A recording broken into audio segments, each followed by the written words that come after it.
Have you ever wanted to up your Instagram EDC photo game? I have 4 tips to get you started.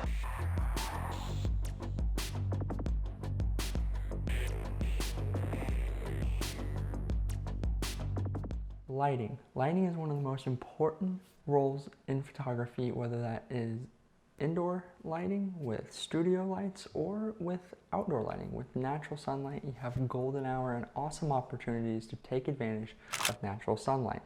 In this instance, I used one key studio light in a warmer temperature to help elevate the gold of the deck of the cards.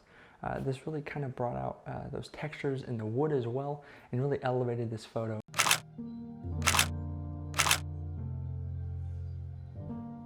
Tip number 2 is using different angles and getting low to the ground or low on the table to help bring out the different lighting effects that you're using to elevate the photo, add texture, and add a new dimension to your photos by getting low, shooting up high, shooting straight down, and getting those fun different angles that you don't always see. And it will really help your grid with the depth of your grid, but it also will help you grow, as people will find those photos more interesting because they're new angles that they're not used to seeing. So it will help stick out on their feed. Tip number 3 is get yourself a good prime. Primes can be found in many different focal lengths. So you have 35, 50, 80, 100, and you get into those macro lenses as well. But getting a prime allows you to maybe focus more on what you're taking and less on just zooming in and out. So you have to think about, where's my lighting? Where am I standing? Can I sink down 6 inches and maybe have a different angle?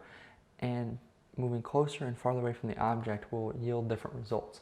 And another reason I think primes help elevate your photography game within EDC is it allows you to have more manual control on a lot of older primes. So if you get an older prime, it has more of that tactile feel, and for me, I love that feeling. I use an 50mm f1.8 Nikon lens that's adapted to my Sony a7, and I absolutely love it. It's on my camera probably 80% of the time because I love that tactile feeling of that older lens, and it just produces the best bokeh. And so yeah, go pick yourself up a prime for tip number 3. Last and final tip is to use Adobe Lightroom as your editing software. It is the premier software when it comes to editing photos. It is leagues above anything you get on your phone. I know there's the mobile app for Lightroom. If you want to use that, you can. I would recommend using the Mac or Windows versions because you have a little bit more feature set in those. And when I mean Lightroom, I mean either CC or Classic. Both will suffice, in my opinion, whatever you're more comfortable with. But use that because, for instance, a month ago I took this photo and it was green outside. It was the middle of the day and I wanted it to look like it was fall. And through that in Lightroom, I was able to do that. I was able to drop saturation in my greens.